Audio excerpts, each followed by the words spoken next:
sa kanila. Pareho silang tao. Kakakaba.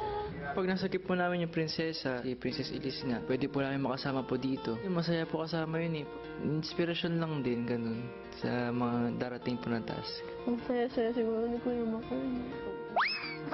Napapasaya din niya ako sa mga usap-usap namin, kunyari asara namin, ganun. Bukod po sa pamilya ko po, kuya. Siya rin yung nagiging source ng happiness ko kahit nung nasa labas po kami ng bahay, kuya.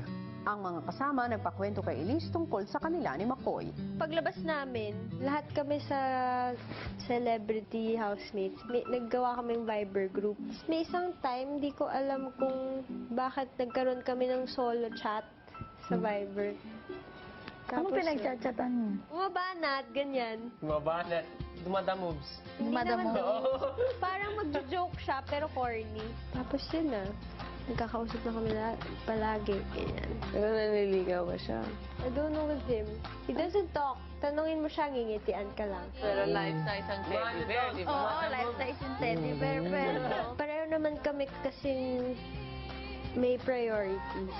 And alam niya na hindi pa ako ready. Kung gusto niya, di maghintay siya. Uy,